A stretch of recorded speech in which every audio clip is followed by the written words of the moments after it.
with another book review. I think this is the longest series I have ever recorded in my life. Last time I had a really bad, good, well for me it was good, I'm not sure how it was for you, rant about The Maze Runner. Let's leave that at that.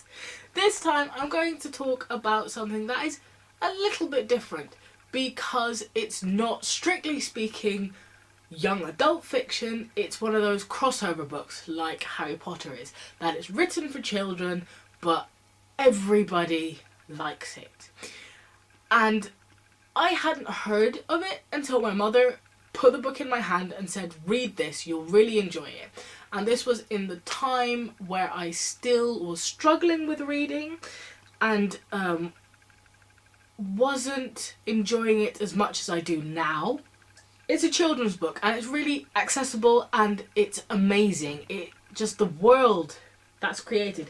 Okay, so the book is Sabriel by Garth Nix. And Garth Nix has a way of storytelling that is, it's like you're there. It's like you're experiencing everything the main character Sabriel is at the time. He's one of the few male writers whose work I really enjoy, and it's exciting, it's magical. I don't even have words enough to describe it. I read this so long ago, I don't remember a lot of the story itself. I just remember how I felt while I was reading it. And just being blown away not only by the way of storytelling but by the whole world Garth Nix created for this story to take place in. Everything is so well thought through and just seems logical while you read it. I was blown away by this book. I have since then read the second one, which is called Lirael, which is also really good. It's not about Sabriel anymore, but about someone else. And it's just right. So I read Lirael more recently. I'll grab that. So Lirael, I have a really ugly copy. My mum made me buy it because it was cheaper than all the others. This one is Lirael. And everything makes sense. Everything that happens is well thought through, and yes, there are moments of plot convenience and there are slight moments where you're like not quite sure about that and how that would work, but the characters are well-rounded and three-dimensional. The story is brilliant. The creatures and interactions between the characters is just really good. This is one of the ones that got me into reading. It's one of the ones that just really got me into reading.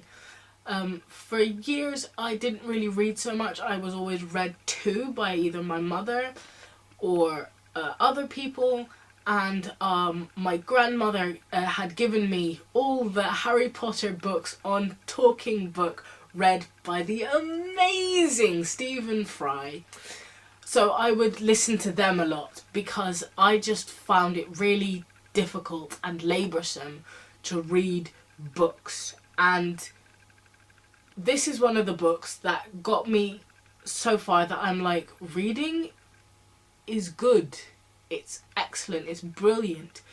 It's a completely different experience from listening to a story, because when you listen to something, some parts are coloured in by the person reading it, and when you read it yourself, it's like your own experience, and it's amazing. Definitely, if you have the chance, check out Sabriel. It is a really good book. And I haven't read anything else other than these 2 books from Garth Nix, but I'm definitely motivated to after I've read like the 30 or so books that I still haven't read on my bookshelf. So if you have the chance, definitely check it out in your local library, or buy it online, or ask for it for your birthday if you have to, because this is one of those books that is really good and just fits. Definitely if you're into the kind of fantasy adventure theme, which is at times a little dark. It doesn't read like a children's book. It's written as a children's book, but it's kind of dark. So if you're like a young child and you're not that in, and you're kind of, yeah, I don't know, if you're like easily scared or not so into dark things, wait a little longer. And definitely I would advise, I will, when I have the time, reread it, and I would advise you to reread it, because having just quite recently, not very recently, finished Lirael, I think that there's another layer to these books. Read Sabriel, is all I'm going to say. So with that, you are going to go online or to your library or to the bookstore and buy this book or borrow it, or I don't care. In the meantime, I am going to like do other stuff and leave you by saying, keep purring.